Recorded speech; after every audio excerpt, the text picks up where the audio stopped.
Good afternoon. This is Deacon Don LaRose with a daily thought from Holy Family Church. Have you ever been driving down the road somewhere and you see a bumper sticker that says, God loves you?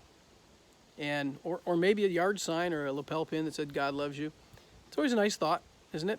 But sometimes we think about it a little more deeply and maybe we wonder, is that even possible? Is it possible that God could love me?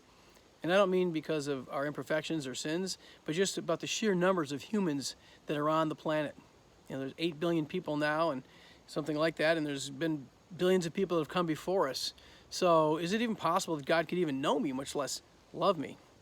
And why would he? I mean, there's billions of people. Aren't we all inconsequential? You know, what's the significance of just one person?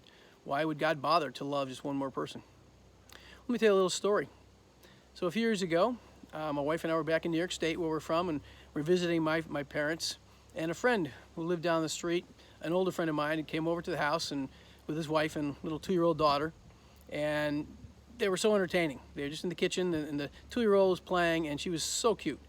We were all enthralled with her, just exploring, you know, the pots and the pans and the utensils in the kitchen. It was a whole new world for her, and it was just so much fun. Her parents were totally head over heels in love with their little girl.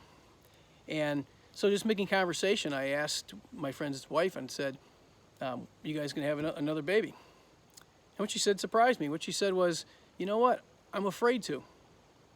And I asked her why, and she said, we're so in love with our little girl that I'm afraid that I couldn't love another child as much as I love her. You see, she was under the impression that her love was finite and that she was going to have to divide her love amongst another child. You know, she's 100%, she's going to have to give 50% of her love to one and 50% to another. And if she had a third, it'd be, 33 and 33 and so on and so forth. She did eventually, of course, have another child, and this time a son. And as you would expect, both of the parents, they loved that little boy incredibly. They loved him every bit as much as they loved their little girl. And what they found out was that their love didn't have to divide. Their love multiplied. They loved one child with 100% of their heart, their soul, their mind, everything they had. They loved that child, and they loved the other one exactly the same. Regardless of the child's behavior or success or whatever they did, they loved that child no matter what. As you know, we are made in God's image. And I think a big part of that image that we mirror is how God loves. And so God loves all of us in the same way. The reason I think he creates more people constantly, and there's no end to it, is because there's no end to his love. His love is unlimited, and every single time another human being is created, another human is born, he loves that person every bit as much as he's ever loved another human being. And his love expands. And that's why I guess people say that God is love.